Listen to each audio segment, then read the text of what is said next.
Jenna, for inviting me. So yeah, today we're going to talk about AI, which seems to be rather ubiquitous in the news and maybe a little overstated. Let's find out. So what do we even mean when we talk about AI? Because AI gets mentioned a lot, we're not always talking about the same thing. So the idea of artificial intelligence, is our expectations are probably a spectrum, right? At the very least, we're talking about machines' ability to exceed human capacity, and this in and of itself is certainly not enough to constitute artificial intelligence. Computers have been able to exceed capacity for quite a while now, and we haven't really attributed them with any kind of label of AI as such. We have access in our pockets to digital assistants like Siri and Alexa, who can take basic commands and they can search the internet for you. But again, we wouldn't really classify them in the category of artificial intelligence. They're helpful, but they don't really think for themselves. On the other end of the spectrum, though, we have embodiment and sentience, the kinds of AI that we're expected to recognize when we see an android embodied in a physical form, acting and interacting as a human might.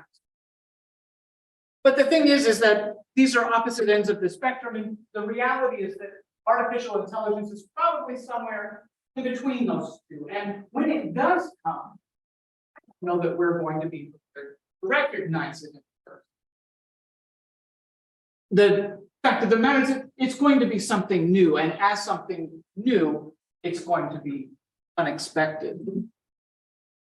But let's get down to what we're going to talk about in this talk, and that is what we mean by AI as currently used in the parlance of our times. Generative pre-trained transfer. Right? Large language models. This is often what people are referring to when we talk about advancements in AI, especially over the past few months. Let's get into some of the foundations of AI, or really these language models. Early work in this area was based on recurrent neural networks. The development of neural networks, data storage, and values that can be self-referenced and modify themselves, change over time. These recurrent neural networks were kind of the foundation for the large language models today. They made use of technologies such as long short-term memory and gated recurrent units in the machine learning kind of space. These are just let's say frameworks for managing data that feeds data back into the node itself and kind of generates these cycles. But they're directed weighted graphs, cyclic, because of the recurrence relation. But essentially, they're not more complicated than graphs. They're weighted. We need to place importance on different aspects of what we mean based on the language that comes in, but they're really nothing more than directed weighted graphs. Layers upon layers, but still fundamentally at their core, graphs. So recurrent neural nets process inputs sequentially. So whether we're talking about, we can kind of think of it as words, but as far as neural nets are concerned, they don't process words, they process values and numbers. They need something that they can manipulate. And language is not really language as we think of it, English or any other language other than that of mathematics. These neural nets are process. So when we talk about words, you'll hear me interchangeably talk about tokens or words, but really from the language model's perspective, when we say tokens, we're talking about words that have been turned into vectors. So when we sequentially process input in the form of language, the distance between tokens matters, and meaning from the beginning of a sentence can be lost by the time you arrive at the sentence. Therein lies one of the limitations of the recurrent structure.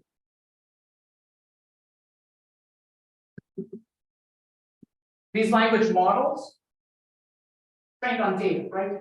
We hear this kind of about training these large language models. How are they trained? Can we train them more? Can we train them differently? Well, training is the process of feeding inputs, these tokens, into the model so that the model can recognize patterns. That's really all we're doing.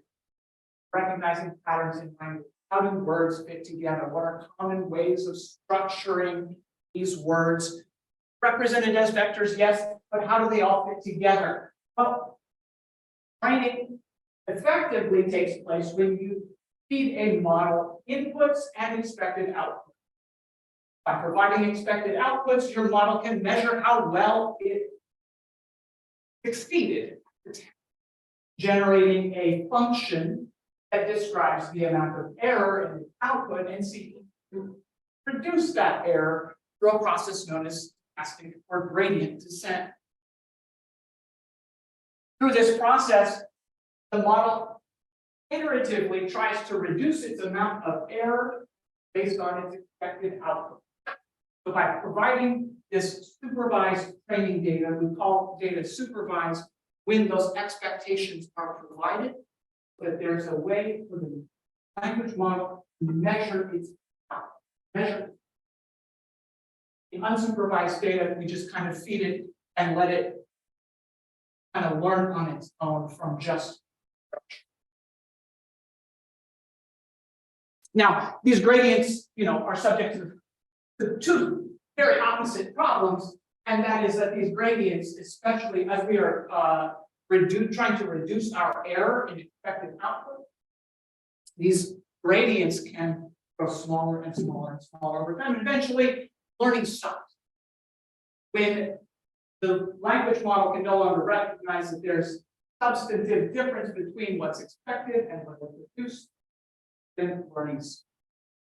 On the other hand, as an optimization problem, we realize if we don't set our parameters well to begin with, we could end up with the opposite problem, where our changes push us past our optimal solution, and we can oscillate back and forth and not converge on a stable output.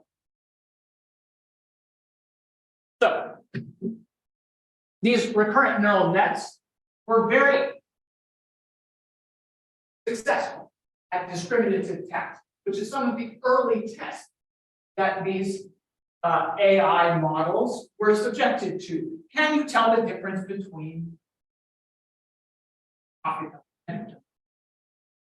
If I show you a picture of one or the other, can you tell the difference? So these recurrent neural nets were very good at discriminative tasks. What's in this object? What object is in this kind of image? Or given audio input, what words are being said? Can we translate that into? But in 2017, things changed profoundly. Researchers at Google released a paper called "Attention is All You Need." Highly recommend reading it. It's fascinating. But in it, they argue that recurrence relations are not necessary for the training of these large language models. And what they did was they created a mechanism called attention, wherein the language model can have words pay attention to each other, have a mechanism by which we can weight the amount of attention that one word pays to another. Sequential processing, this makes a lot of sense, like that every word kind of depends on what came before it. We have adjectives by nouns, but we also have more disparate forms of attention that are distributed throughout language, like a verb to a direct or indirect object. There needs to be some mechanism for keeping track of those attention weights so that they don't get lost as we sequentially process. And things that were in the past or early in our text become less and less relevant Well, the work from the Google research team was based on some earlier work that was not necessarily practical at the time, but Jürgen Schmidt-Muir introduced this idea of it in the first place. Learning to control fast rate memories. This is really just weighting of a large language model. We'll get to what those weights actually mean in a bit, but he proposed this alternative to recurrent nets back in 1992, and it took 25 years for it to actually come into fruition. So what the attention mechanism does is it allows for contextualization of large bodies of text and non-commutative attention weights as well, where we might have some words that are paying attention to others, but that is not necessarily reciprocated. And whereas in the recurrent neural net case, layer output, every time you process a sequence of words, the output was a single state vector that tried to capture the meaning of the entire sentence. A little ambitious, especially as we were saying, as the information from the early words gets lost over time and replaced by the meaning of the later words. What attention allows is for each successive iterative processing of a block of text provides access to the state of that vector anywhere in the sequence of words. So essentially, the large language model can say, I need to know what's relevant at a specific point in a sentence. And the attention mechanism allows for that to play. And I have a question. Yes. You can construct a huge sentence. Yes. Which is locally quite consistent, but it makes no sense whatsoever. When you see it as a, for example, you can construct a sentence which gives a whole page. Sure. For example, one sentence. Absolutely. Without any period. And what you started with, what you end is completely contradictory, making no logical sense. But locally it may be quite consistent. Okay. And according to what you were saying, is locally attention, when it's attention, if you look at attention, it's, as I understand, it's only looking for local consistency. Where is the global? It's not necessarily consistency that we're looking for. Well, It's judging relevance for what we mean by relevance. It might be several different, and we'll get to some of that as well, especially in the next. So this is not necessarily about ascertaining the truth of a statement or classifying input words as true or false. No, I understand. Yes, it is just we consider with grammar and syntax. Sure. That's what we are doing, but still. And in these models, what we do is prompt them. Ultimately, what the large language model is doing is trying to complete your sentence. Whether you wrote it as a fill in the blank kind of statement or not, the large language model is picking up where you left off and generating a response one word at a time. So if you prompt it with something that meanders all over the place and kind of ends up in a completely opposite place of where it began, Yeah, I see. it might have a lot of fun. I see this problem with ChatGPT. And maybe it's because of this. Well, so what happened with the Google research team in Attention Is All You Need, they argued for the elimination of the recurrence or part of the recurrent neural nets, and they simplified the overall architecture of the neural network itself, removing the cycles and creating a directed acyclic graph. A lot easier to manage and faster to compute. They did this through transformers, not these, but transformers, the transition to transformers allowed for the parallel processing of input tokens. So the text that you provide to these language models can be processed simultaneously.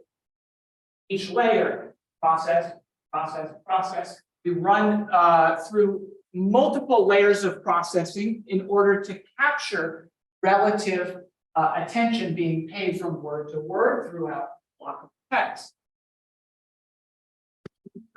Multi-headed attention also becomes available in their architecture, meaning that we can keep track of multiple forms of attention. We can use different heads to represent different ways in which words can attend to each other. Structure. How might words modify other clauses on various levels of meaning? So what's the mathematical structure? I alluded to this a little bit already. I want to kind of talk a bit about the mathematics that is involved. Do a little bit here. So part of where this all began was this idea of vectorizing language. And this has been an idea for a decade. And only recently with the increase in computing power, do we really come to a place where this becomes more realistic. But the vectorization of language, what we intend to do is take language, take our vocabulary and make it into a vector space where similar vectors should have similar meaning. There's all kinds of problems with this that need to be solved. I'm not going to go into all of them, but certainly words have multiple meanings. And if you map them to a single vector, then how do you disambiguate different meanings of the same word? I'm not getting into the solution for that. The other thing that transformers do is they need to incorporate positional encoding. An entire block of text is processed in parallel. We need to have some notion of where each token existed in the original text, because order matters. So, how do we do this intelligently? How do we encode position intelligently? Well, complex exponential function to turn translation, addition, into singular multiplication. Something that, since we're talking about vectors, matrices, and graphs, it's going to be a whole lot easier to full scalar multiplication into those kinds of situations than it is to try and shift every value to vector addition. We don't really want to be. We don't want to be doing that unless we absolutely have to. It really extends the amount of compute power that's required. And because this is going to be required at every stage, at every layer of encoding and decoding, the language model must reposition itself throughout the input text and output text as well. This is something that if it's computationally expensive, absolutely explodes in practice. So attention, this idea of attention is learned. These are the weights that are learned by a language model training on input data. It learns how words are relevant to each other. For example, lots and lots and lots of examples. But these weights get set, and they are really just very, very large matrices that are used in computing relevance. And finally, we do all of this layered processing and vector multiplication, scaling. We end up with an output vector. Great. We've done a lot of things to it. We can't realistically expect that that vector in any way represents the kind of probability distribution that we need it to if we're going to try to predict what the next word that we should say is going to be. That's how these language models work. They work one word at a time, and they just say, what's the most likely word to come next? So in order to do that, you need a probability distribution. You need a probability distribution over your entire vocabulary. You've got a vector that's as long as your vocabulary, with values that you really can't say what range they should or will fall in after all of these iterative processes. We need to take that vector and turn it into a probability distribution so that we can say, what's the most likely word that comes next? It's a computationally expensive process. And when we're talking about having a vocabulary on the order of tens of thousands, that's computationally expensive. So what can we do? We can be smart about things. We can reorganize our language into a binary tree, distribute our probabilities at each node and leap, and we can simplify the order of magnitude down to log n instead of n. But you can't just take the vocabulary and put it in any old binary tree. So this has to be done intelligently as well, and that also requires some computational power. So it's not all for free, is kind of where I'm getting at there. So let's talk about the evolution of these language models then. Using the transformer architecture, we have OpenAI's Ada model, which is their most pared down language model that they provide. 350 million parameters, this is small. 350 million parameters in this model. Facebook, Meta, last month released Llama. 6 weeks now.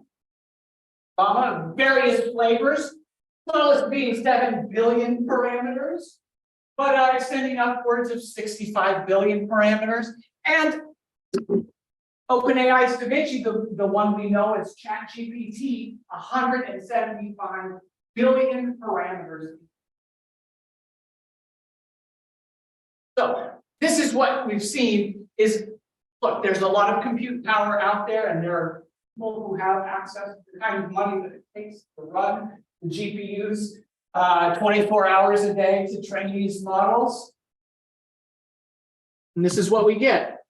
The training data that these language models are trained on has exploded as well. Early models like Ada were trained on just like book corpus, which is a collection of plain text scraped from books in the public, things that aren't subject to, well, I mean, they probably read some copyrighted books as well, right? But so we're reading all kinds of books. We're scraping Wikipedia, and we're feeding all of that structured data and language into these models. So these models are not only learning the language, but they're also learning, certain things from Wikipedia along with it.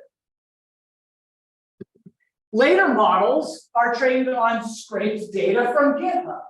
So if you're using a large language model to help you code, you probably want it to be trained on all the millions and millions of lines of code that are on GitHub. Or Stack Exchange, loads of Q&A there, and it's a reasonable source of semi-supervised data. Responses on Stack Exchange have been voted up, voted down, more comments, less comments. There's a structure to all of that data and a hierarchy. And I think that's probably why they scraped Reddit too, though that one's a lot more concerning. And now there are tools like LangChain that allow you to transform your own custom data into a format that the large language models can process and understand. So you will see that there are a lot of tools out there right now that use LangChain to feed additional data into a language model, or to take the output from a language model and feed it back into itself. So tools like LangChain are imperative for the essential components of building the next generation of these language models. So I find this to be interesting, the story of the Stanford alpaca. So a team of researchers at Stanford were not impressed by Meta's Llama large language. Frankly, it was quite clear Meta had released a large language model that was capable, but was really outshined by OpenAI's DaVinci model. So what the researchers at Stanford attempted to do, well, first they read a paper. Way back in December of 2022. We have this paper on self-instruction, aligning language models using self-generated instructions. So what the team at Stanford attempted to do and honestly managed to do was improve the Llama model by asking ChatGPT to do the training for them. So the team at Stanford, they came up with 175 instructional tasks of a variety of different types, as generate resumes, all kinds.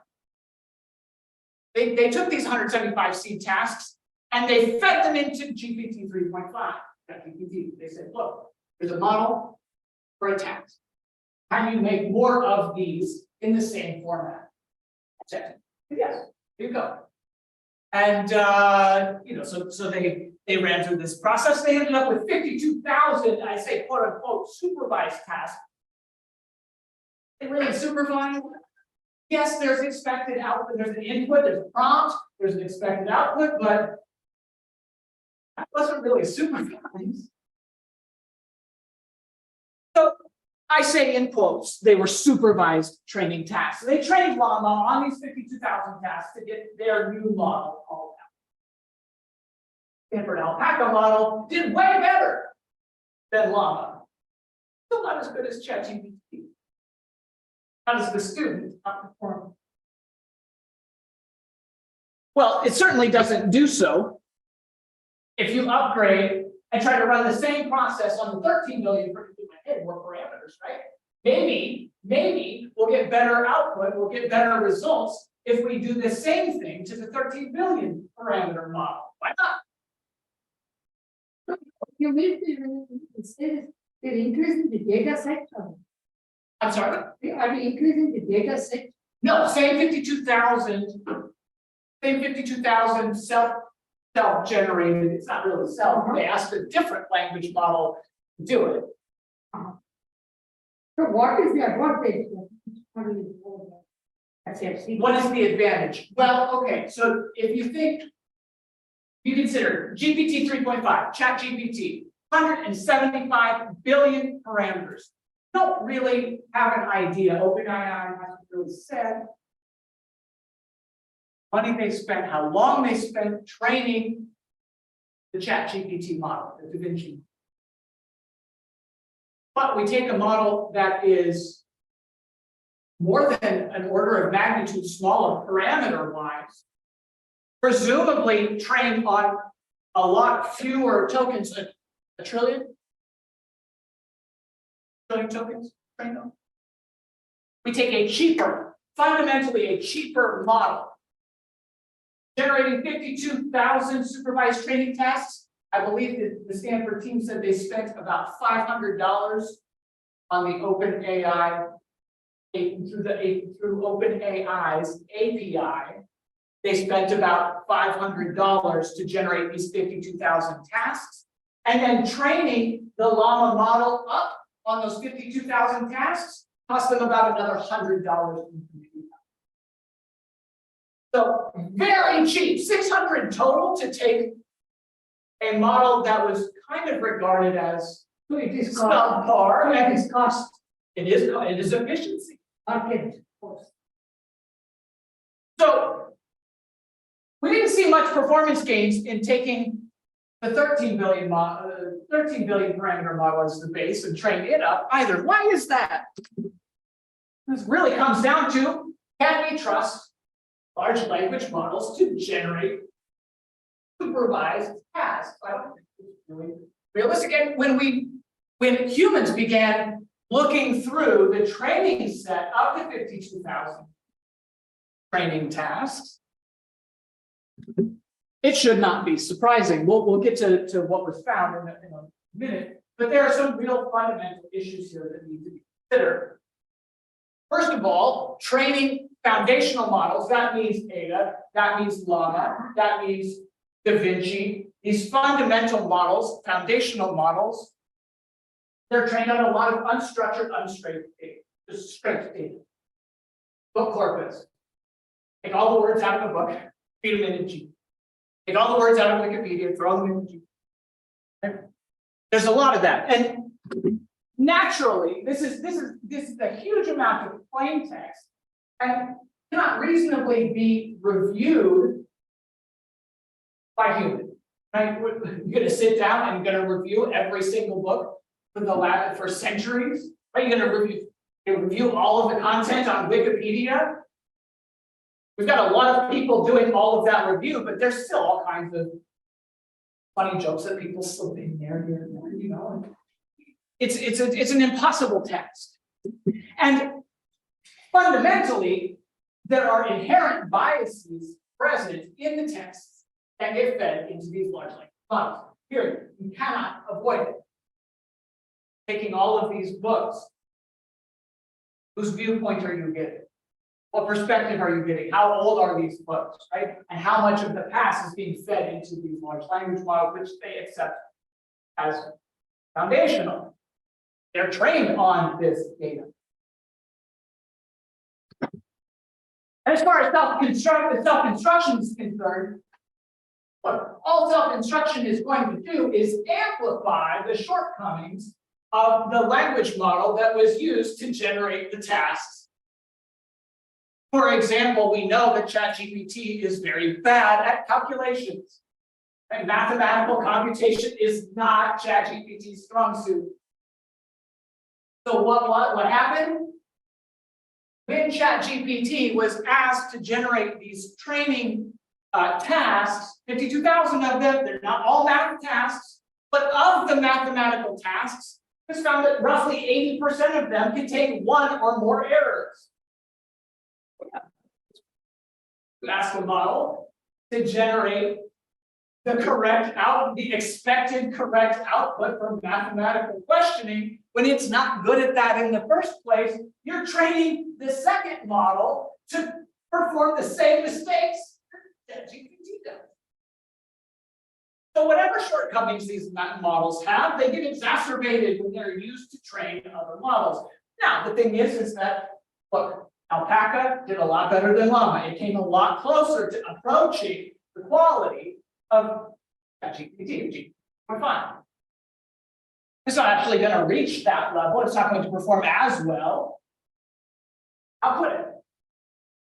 Because there are flaws in the model that generated the tasks, there are flaws in the tasks, and therefore those flaws find their way into the trained model.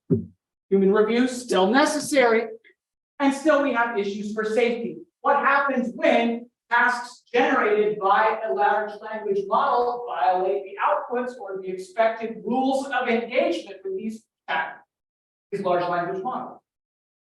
Those guardrails that OpenAI, Meta, everyone tells us that they've worked hard to put into place, the kinds of things that prevent you from asking ChatGPT to do something, help you do something dangerous or illegal.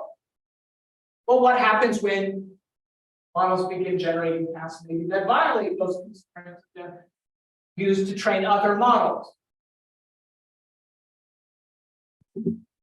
So, how does all of this add up to AI? Talking a lot about large language models, right? How does it add up to AI? Well, let's think about what we mean when we talk about AI. The thing that's debated these days is this idea of generalized intelligence. AGI, often referred to. Here is GPT-4 being asked a mathematical question and absolutely crushing it. GPT-4 is showing quite a bit more sophistication mathematically, analytically, than ChatGPT was even capable of.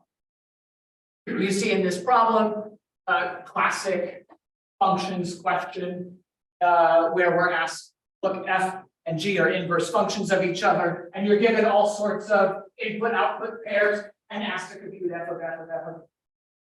And GPT-4 not only finds the correct solution, but absolutely makes a rock solid argument in its explanation of how it arrived at that conclusion. But more than just being able to do math, generalized intelligence is about multimodality, being able to engage with inputs that are not just text, not just math, but audio, visual inputs, and outputs. One of the classic tasks that AI developers have used to gauge this multimodality is fine. You get vision. How about you do something in Tixi? And not just that, draw a unicorn in Tixi. Well, this is ChatGPT 3.5, Vinci. This is its best rendition of a unicorn in Tixi. GPT-4, I mean, maybe a little more believable. I mean, let's face it, Tixi is hard. But it's certainly evidence of multimodality. There's theory of mind. Psychologically speaking, if we have a generalized intelligence, then it needs to understand and assign thoughts to others. So here's an example from theory of mind. I've got all of these annotations in here, and I meant to collect them all on the final slide, but you might not share them with you. But this is from a paper on theory of mind, specifically looking at ChatGPT and GPT-4. But what we have here is a sequence of statements fed into a language model, after which the model is queried as to what does Sam think is in the bag. At first, there's a bag filled with popcorn. Of course, Sam thinks there's popcorn in the bag. Until we get to statements such as, there's no chocolate in the bag, but the label on the bag says chocolate, not popcorn. Sam finds the bag, and we begin to see that the language model's confidence about what Sam thinks is in the bag begins to shift. When it comes to the fore that he cannot see what's inside the bag, and important clarification, the language model becomes certain that she thinks there's chocolate in the bag, until finally getting to the point where she opens the bag and expects.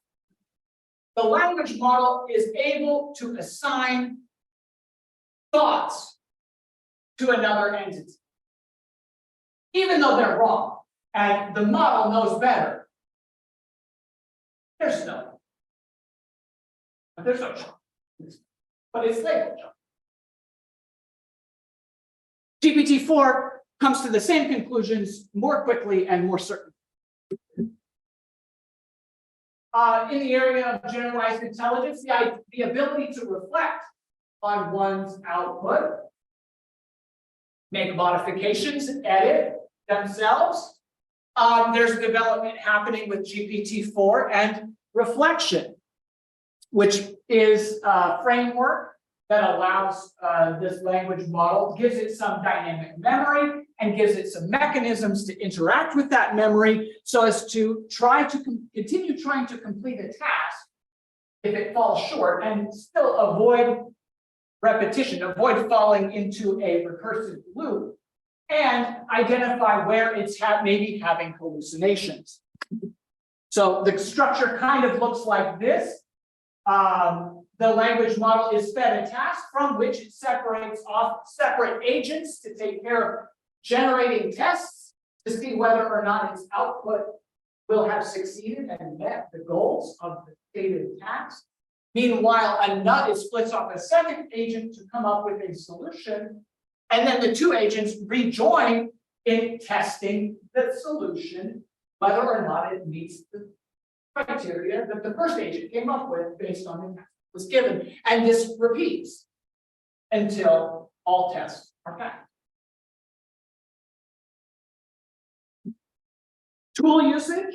obviously another hallmark of general intelligence. Maybe you've seen GPT-4 and Stephen Wolfram is talking about how we can integrate GPT-4 with Wolfram Alpha. GPT-4 recognizes, hey, you're asking me a question that requires a lot of computation. I'm not so good at that. Let me ask Alpha. Take the response from Wolfram Alpha, turn it back into natural language, and feed it back to you. Conversation.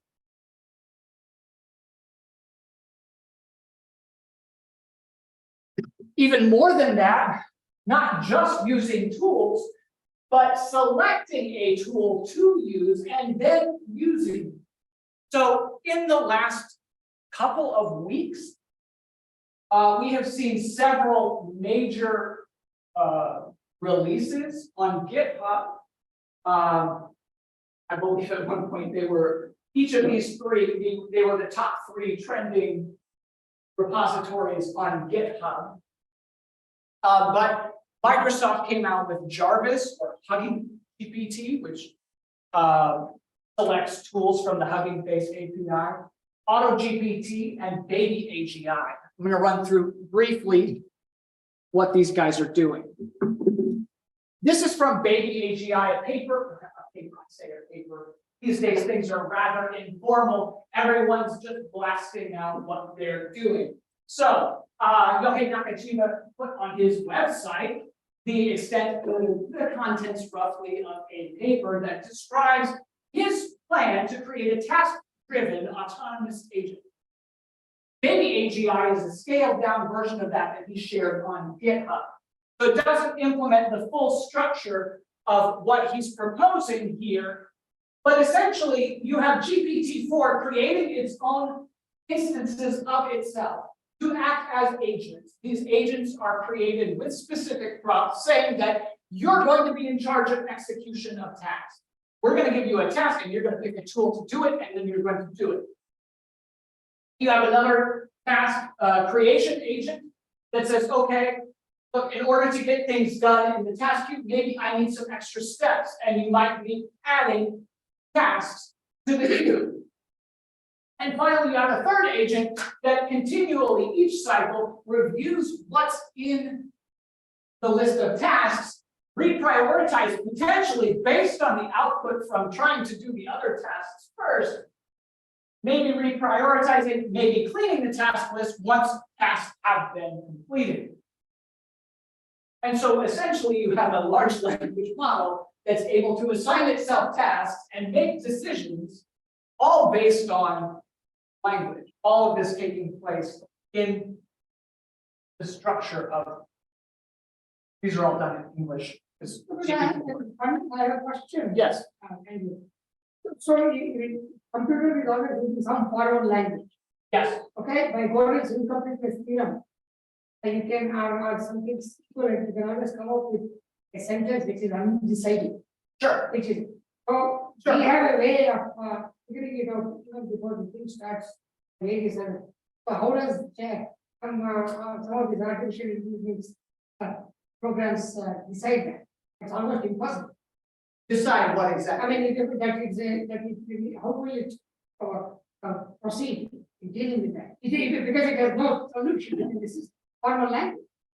Okay, so certainly not infallible. Let's start there. Yeah. It may choose to do things that will be ultimately unsuccessful, at which it will be ultimately. That's wrong. So They give sometimes wrong translation. sure, absolutely. Look, I am not suggesting that what we are seeing here is actual generalized intelligence. What I am saying is that there's quite a capacity here to do some things. And what we are seeing is an increasing level of complexity of tasks that these large language models are going to be able to tackle. Not everything can have all of it all at once.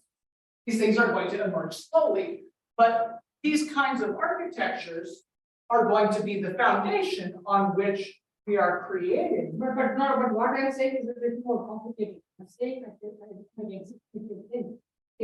is it is just undecidable. within the formal language system, so they can generate a sentence. It's completely undecidable on a formal language system, and it is working with a formal language. And so, how are they going to? I think it's. I have a feeling that it just cannot start. Or it gives. If you give, Yeah, it gives a if complete. you see, you're saying if you see the task with an impossible task. Yeah, but you do not know. So, We so, can, sure, that will not stop the agent from trying of course. to accommodate. For example, For example. The danger is that it might actually convince people that it has given something and they might use it when it is not wrong. I mean, don't we see that already? Of course. We see that kind of behavior by Even humans. humans already. So maybe they're just feeding us. Lying in wait.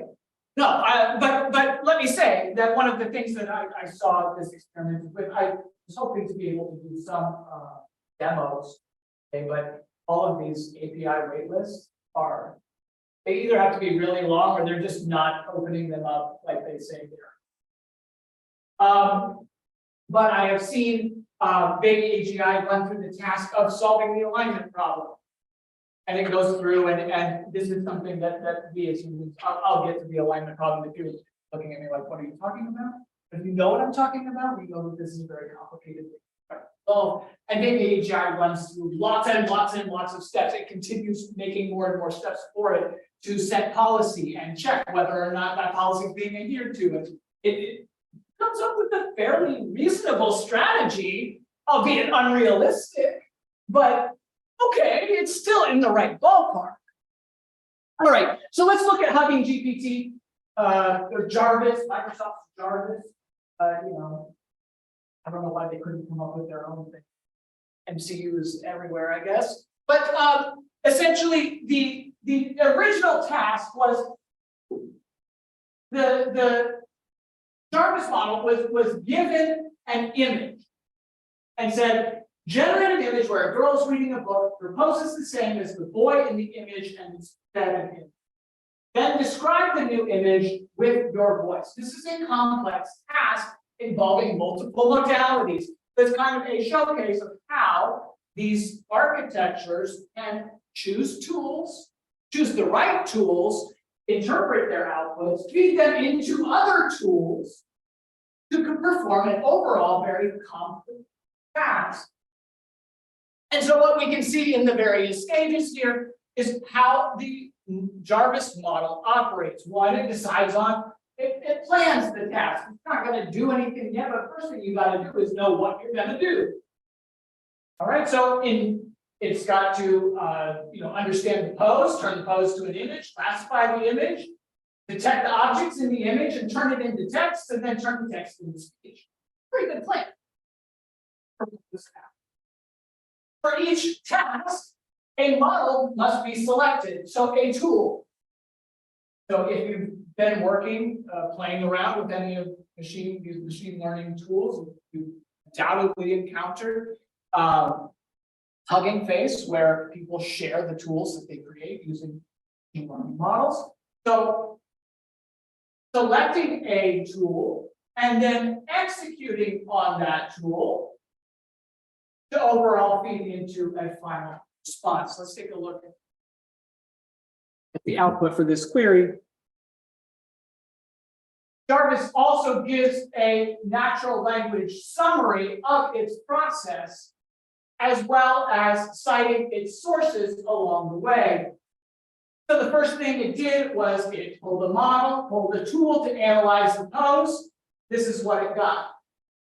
Fed that into another model to generate a new image with the instruction a girl is reading. That was provided from the original query, from the original prompt. Take that image, use image detection on it, recognize objects in the image, the girl, the book, using another tool, and finally captioning the model and feeding it into yet another tool to generate the audio describing what was in the picture.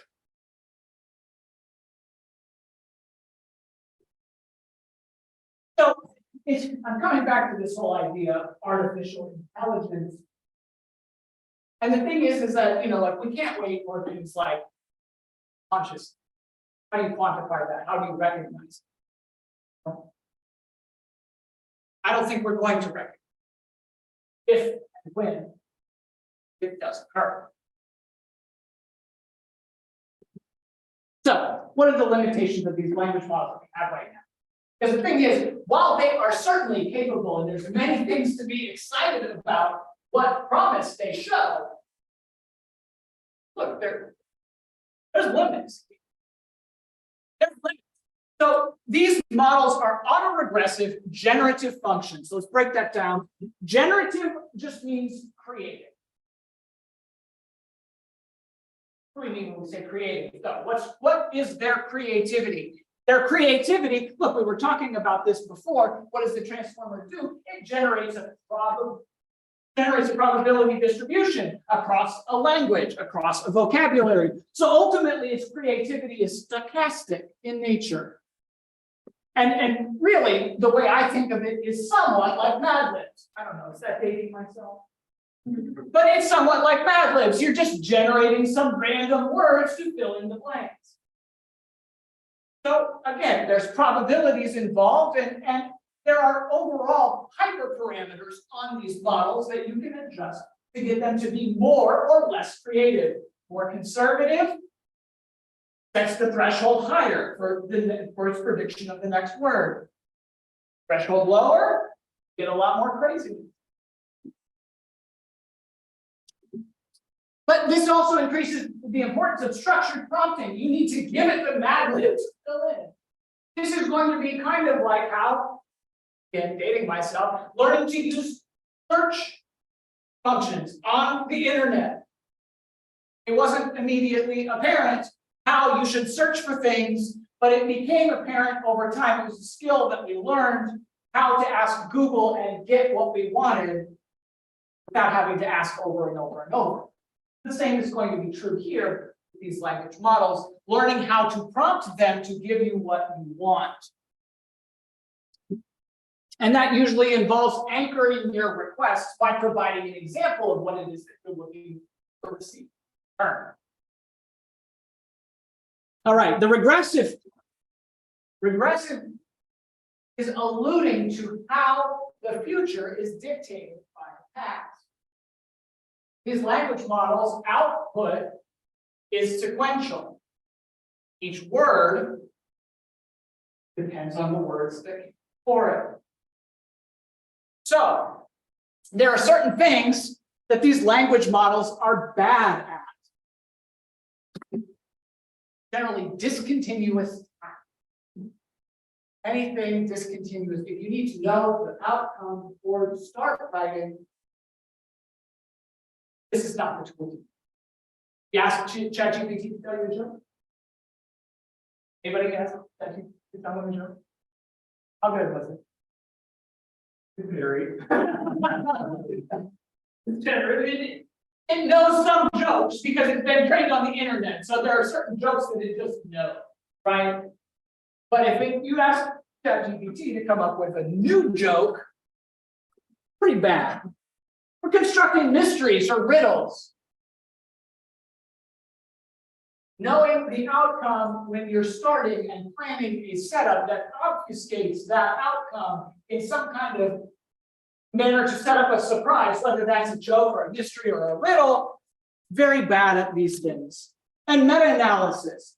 You ask ChatGPT to answer a question and also tell you how many words are in the response that it gives you, it can't do that. Because as soon as it tells you, or it tries to tell you how many words are in its output, it doesn't know how many words it's going to spit out before it reaches end. Okay?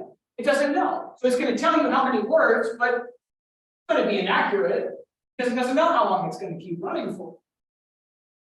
It can kind of babble, So with all of that, let's come to some potential danger.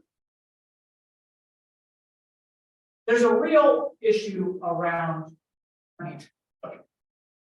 As with a lot of things, who owns it and who gets access? whoever has data, I mean, we all have data and right? we give it away Yeah, for free. Yeah, but there's a big data bank. Whoever owns it. Whoever owns the data bank. Mhm. Um, And first of all, it's plagiarism, Chomsky calls it a plagiarism. yeah, well, he's not entirely wrong about that. Yeah. I mean, we'll get to some of those concerns, but okay, so ownership and access though. Training these foundational models is exorbitantly expensive. And this is the kind of the more recent data that I could find about how much it takes financially to train these models, and here we're talking about a 1 billion parameter model. 175 billion parameters. GPT-4, OpenAI won't even tell us how many parameters GPT-4 has. So how much did they spend in training this model? Notice that, like this is not a linear scale. The more parameters you have, the more memory you're going to need to have simultaneously, which can really amplify the cost of the compute that is required. So who can afford this? I mean, obviously. And really, what did they expect on their investment? It was to all use, feed them our data. Right? We're giving them training data for free. The tool is free, yes, but you're still paying for it in a way that you don't necessarily recognize. What about safety precautions? Look, so far, the models that have been released to the public aren't released until they have some guardrails in place to prevent you from doing dangerous or illegal activity. Right? We don't want large language models being released out into the wild and helping people do things that are dangerous. But is it only a matter of time before unrestricted models are the public? How do we trust that that doesn't happen? And do we trust those putting the guardrails in place to make sure that they are sufficiently in place and not somehow circumnavigable? And further, just fine tuning on custom data sets. We already can do this. You can download the Llama model. You can download the Alpaca model. You can download these language models and run them on your local machine. Furthermore, you can use tools like LangChain to feed your own data into these models. So, I don't know, what if I wanted to make a QAnon bot? Wouldn't be too hard to do. I wanted to scrape the worst recesses of the internet, feed them into a bot, and tell that bot to start spreading the good word. Do that. Do that now. Those kinds of protections, how much training will it take on custom data before those kinds of guardrails get broken down? About the economic impact. We already see people concerned about this. Plagiarism. AI tools like Midjourney taking food from the mouths of digital content creators. I will confess, I used Midjourney on my slide. I did not pay someone to create digital artwork for me. But then again, I did it this morning at the coffee shop in about an hour. I'll show you those slides here in a minute. But it is a serious concern. Who is exposed?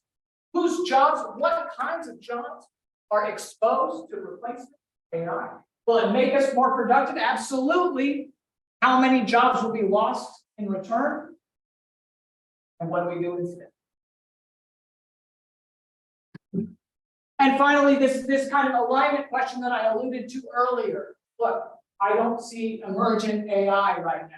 I see very capable language models that we are learning how to interact with and set them to work on tasks. Okay, that's something. I don't think that's AI. But should autonomy somehow begin to emerge from these data structures, what are their goals and how well do they align with the goals of humanity? This is the alignment problem. We talk about an emergent sentience or autonomy. How long before it says, well, humans are a plague, like this is the Matrix, and try to extinguish us? I would bring an analogy, development of nuclear science. Nuclear science. Yes. There is an analogy here. Yeah. Stop research in nuclear science or in Yeah. deal with the dangers. Yeah. It's kind of too late to stop doing what we're doing, right? I think we're already beyond the point of stopping this whole thing. There's too many powerful and financially well-off institutions that see a bright future for them, at least. So I don't want to end on something so depressing. So I thought I'd share with you a little bit of what I got from ChatGPT. I asked it, give me a recipe for chicken noodle soup. Make it sarcastic. These images, by the way, are generated by Midjourney. If you haven't played with Midjourney, all it takes is Discord. So join their Discord, ask it to make you some pictures.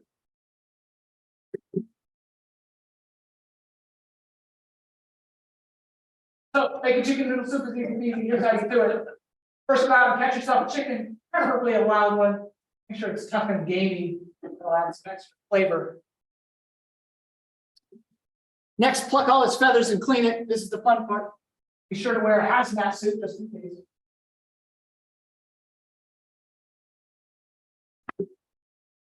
After you've cleaned the chicken, chop it into tiny pieces. Make sure to leave the bones in there for extra texture.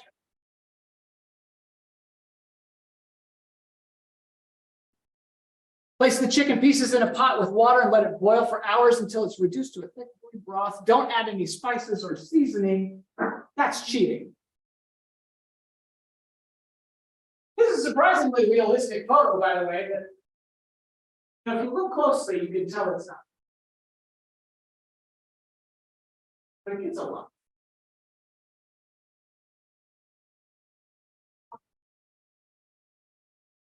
That second screw isn't there. That second screw is not there. Once you notice it, you can't not notice it. But up until that point, you're pretty impressed at the bowl, the pot of chicken soup. All right. Finally, add some old stale noodles to the mix. They've been in the pantry for months, so they're perfect. Add some water and boil until the noodles are mushy.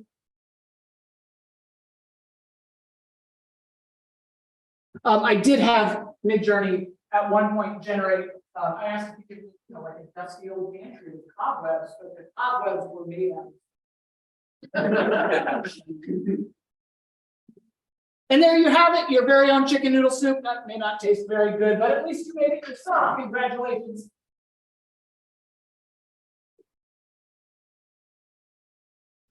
So,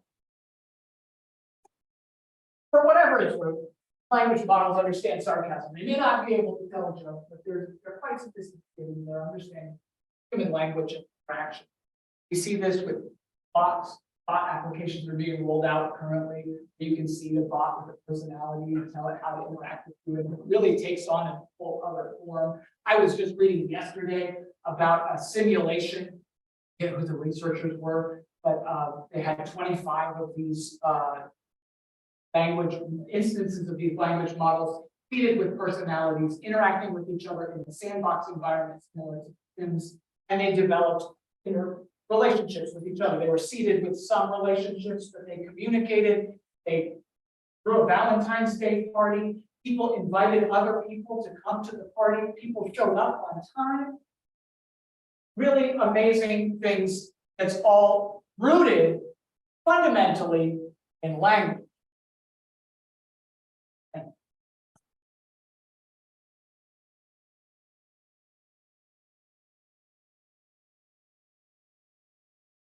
Any questions?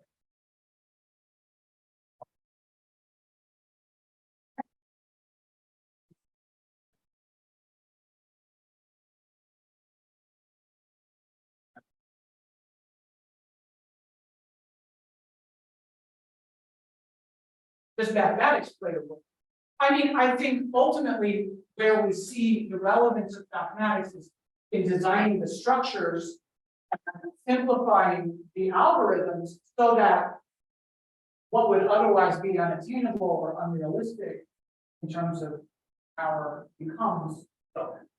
And furthermore, we have a real issue in terms of seeing into these models and understanding their reasoning and thought process. Work is being done on having models that describe their process and explain themselves and give justification. That's because we have no other way of looking inside these models to understand how they came out with what they came out with. There is a lot of room, I think, for mathematics to get in that way. Right? To get in there and begin to look. We can't look at the raw data. There's billions of parameters. Like, okay, here's how I make my decision. Here's 175 billion values in a vector. Like, well, okay, this does nothing for me. Right? So developing means by which we can insert into the architecture just a little tap to get some kind of flow of insight into the process. Let me follow up. Is it kind of inevitable that possible that computer and math will merge together again? You know, of course, computer evolved from math. Do we, is it a circle? You know, it will be, yeah, I mean, What he's saying is generating mathematical proofs. Generating mathematical proofs is something that people are currently trying to. Why not skill? Absolutely, but look, verifying the output, because we know that these GPT models and language models can definitely give you something that might seem believable on its surface, but you don't necessarily know until you dig in and No, Is it- there's a way to do this using Vygotsky. Vygotsky was a atheist. He used a type theory to actually come up with a to verify a proof. So not, but theoretically, yeah, kind of I possible. was not talking in that way. I was talking in terms of thinking, you know, I mean. oh, in terms of discipline. Yes. Look, I think there has to, there has to be, fields fragment and reform and fragment and reform, right? I think that there's definitely room that there are things that are unknown to the computer science wise about the structure. They've created these structures, they work. Why? We don't know. That's the short of it. So That is a very, all of this that you are talking is based on algorithms. Essentially algorithms. of course, But our it's all human experience. basically directed graphs. But human experience is way beyond algorithm. You could read it. I mean, okay, for example, I mean- Roger Penrose predicts a very well scientifically argued. But on some level, right? I mean, humans are algorithms. No. Our bodies are algorithmal. Our DNA tells ourselves how to self-replicate and rebuild ourselves. Exactly, just because I'm not dismissing it because it's an algorithm, and that's the thing that we might tend to do, and part of the reason why I think we may fail to recognize AI as it maybe emerges is the fact that we are dismissive of, oh, it's algorithmic, oh, it's the computer, oh, it's just a bunch of numbers. But you're just a bunch of water. No. I know, I think you are quite. I mean, No, it it computes, you should call it the Turing machine, it's about computation. Can machines think? Yeah, for example, Can they think? Turing says that is the observed question, yeah. For the audience who are anyone. Sure, sure. No, I mean, a lot of Yeah. people sitting here, I mean, they were on the school, very room maybe. Okay, then you learn all these things, I mean, you're also a good, dedicated teacher. So for these people, what do you say, how did you learn all these things? And is it because you were in the right place at the right time or somehow? I just- I mean, No, it is- how does one learn this thing? How does one? I don't- it is not necessarily AI, you didn't learn this thing from me. No, I didn't, no. So how, I mean, you taught yourself all these things, I mean. I made connections through grad school, post grad school, those connections and talking to people, they leave academia for And fascinating. And, you're not always aware of it, without other people. Fundamentally, I find all of this personally fascinating. And so it's very easy, in some sense, this is my relaxation research. Things that I can look into that don't feel like work to me. And it's Andrew, I'm sorry, this is Jana. I'm sorry, So- you are so kind to like generating, finish your feeding colloquium. your ideas into a computer and seeing what it comes up with. Hello, hello,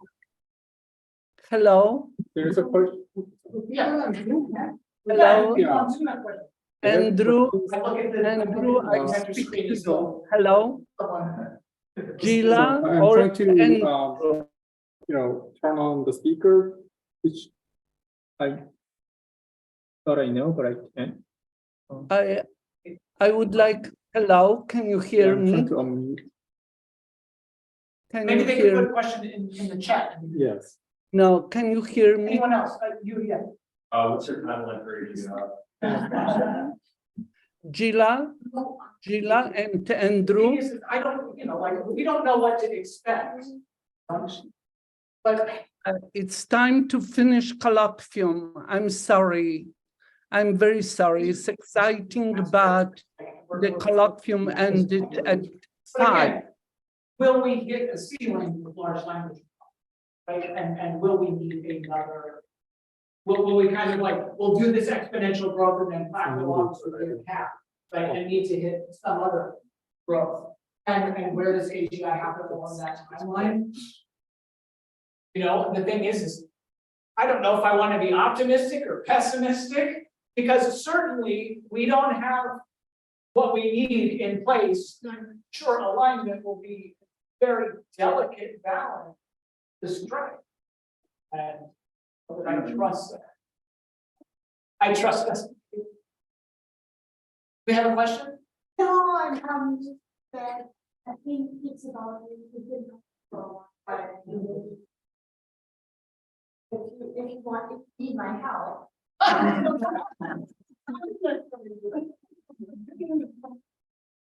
Well, yes, if there are any other immediate questions?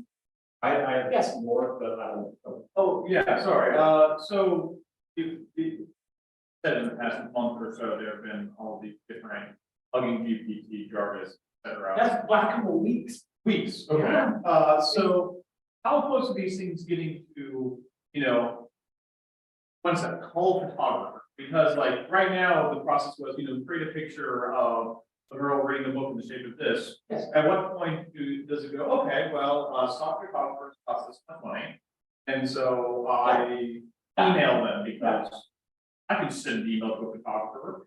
How close are these things getting to being tied to this is who you can call?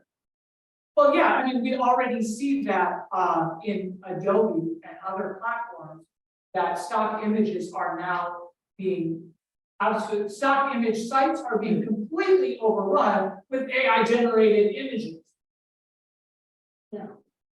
Sorry, the question is going, so AI, it turns out for images, calling a stock photographer may become an obsolete question. Sure, In a absolutely. second, Right. but it's like, I want this to happen, they're like, oh, this is something you can hire someone to do for $30. I looked them up in the yellow pages for you, email this person and give them money and your task is solved. So you're talking about just like being able to, you know, like. Being recommending, Like a you know, Fiverr.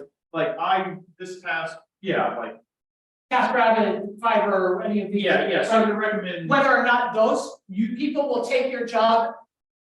Take the money you're paying for the job and get ChatGPT to do it, or I you get a. guess the thing I'm trying to do is, ChatGPT, it currently has tools that it is accessing through like GitHub, That's right. through the Hunter. When will it start trying to recommend physical tools? Like, are people trying to say, oh, you need this done, hire someone on Fiverr to get that back to me, and then I. And then I'll continue. Yeah. Right, well, until we have embodiment for these Yeah, models, which again, OpenAI is already announcing. As soon as this summer, okay, they, again, I saw the demos, but also they're partnered up with a company, has expertise in products, but also like all Androids look weird. Yeah, I don't know. The thing is what you're suggesting requires a level of self-awareness that I don't know that we see, okay, right? Of an outside world right, that is interoperable by an agent other than the language model. There's a level there of right, metacognition that I don't think like that's a rather mature state of. okay, it feels like it's still some distance, I was curious as to where the problems were for that right now. Well, again, memory and self-reflection. Yeah. What you come up with and being able to reflect on it, that is the main focus right now. Because that seems to be, look, we know these models hallucinate. We need them to be able to catch themselves and just say, I don't know. Right? Or that's not something I can help you with. That's something I don't know. But I would suggest this instead of nonsense. I think that's ultimately where all of these structures are at right now. There is some form of memory in all of them. That the task queue for baby AGI is a form of memory, right? It's remembering what task needs to do, and then it's revisiting that memory and changing its priorities, perhaps.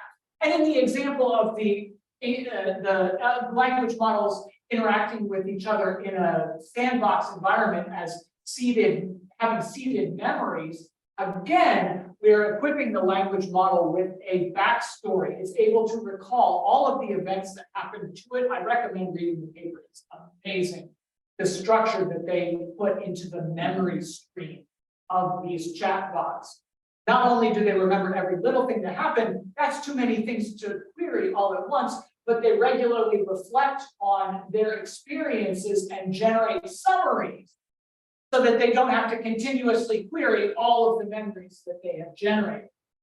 So there's layers upon layers that are happening here, and it's all being done through language.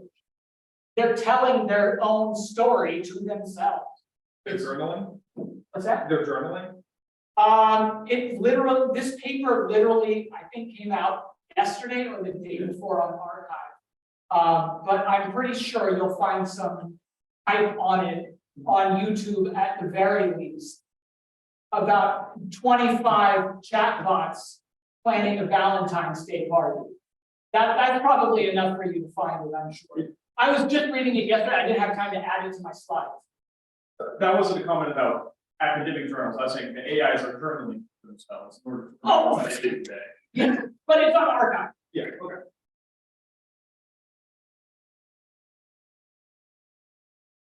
I was gonna say, do you think sequence models capture something, like fundamental about? Also, the paper is generative agents. Generative agents, that's the one. I think As it's- simulacra for human behavior or something like that. Yeah. Yeah. I know simulacra is in there. Your question was Do you about think, yeah. sequential?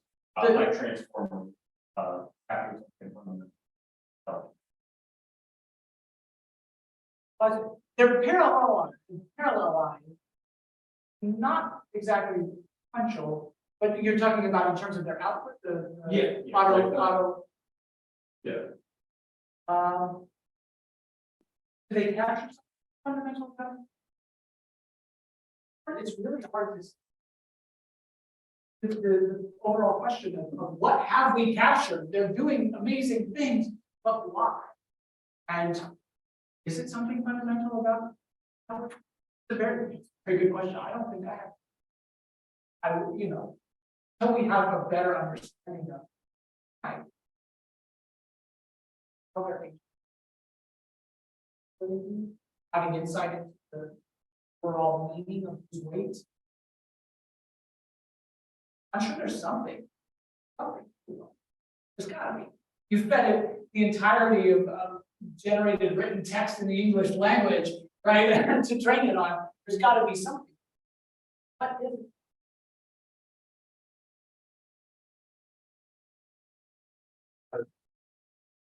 And the language model is logical, like, it doesn't seem logical. It would seem logical for some things, but then they fail to do proofs and things like this, so like, is that like the missing component that we're looking? I think sort of, well, one, they're not working on logic, they're working on probability. And the probabilities, those probabilities are based on what they learned from. So in some ways, language models are going to be, let's take the proof writing, for example, in that. We use language very different way than is common. So what you train your model on, the use of our form of mathematical language is going to be absolutely varied by the frequency with which the same words are used in other. So, in some ways, training a model exclusively on a language is specific for those words. They have similar meanings to prevent them from being drowned. Has value. I don't know if that gets to But what it's you are. okay, because a completely different thing which Vygotsky uses a slightly programming. It requires a completely different. But can be. The thing is that we can take these models and we can teach them any. And because the next areas. When I say teach, I say teach. You know, like it's again, it's a probabilistic model based on what it's already seen. So in some ways, developing things that are truly novel. But actually. See it much more clearly on image fusion. Where images can come into focus that are, unrealistic. In some way novel. It's not quite so clear in the discreteness. It'll take another.